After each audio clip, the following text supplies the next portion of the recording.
So, right now, if you are putting out a statement talking about how your heart goes out to the hostages in Israel, but you are not saying that your heart goes out to the people, the civilians, the children of Gaza, if you are condemning Hamas, but you are not simultaneously condemning the Israeli government and the US's unconditional support for the Israeli government as they are bombing civilians in Gaza, as they have cut off food and electricity to a city that is over 50% children because of the extremely low life expectancy rate there, because people there are suffering under the worst form of apartheid in the world's largest open air prison and constantly are experiencing violence at the hands of the Israeli army. If you didn't give a shit what was happening in Palestine up until 2 days ago, that is because you see Israelis as people and you do not see Palestinians as people.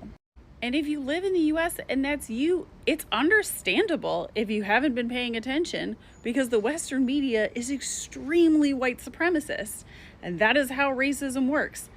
Israelis get to be white, Palestinians are non-white, and they are therefore not people. You see this difference in humanization when you look at the very rhetoric that media uses to describe the difference between Israelis being killed and Palestinians dying.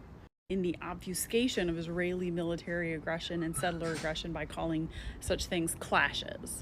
And maintaining the dehumanization of Palestinians is so important to the project of white supremacist imperialism in Palestine that it is extremely threatening to do anything to humanize Palestinians.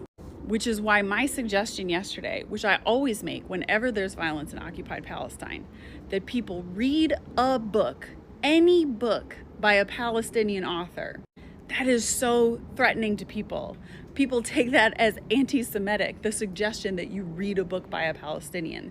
Because if you read a book by a Palestinian, it is going to humanize Palestinians for you, and it will change the way you see this conflict forever. A few years ago on YouTube, I created the Read for Palestine challenge. And apparently that was so threatening that it got me put on an Israeli block list, and this notorious website, which I won't name, but which keeps tabs of, people they say are notorious anti-Semites. And I, an outspoken Jewish author, am, according to them, a horrible anti-Semite because I encourage people to read Palestinian literature.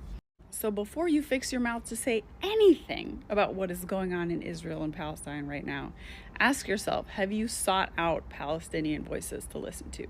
Have you ever read a book by a Palestinian author? If you need suggestions, check out my last video.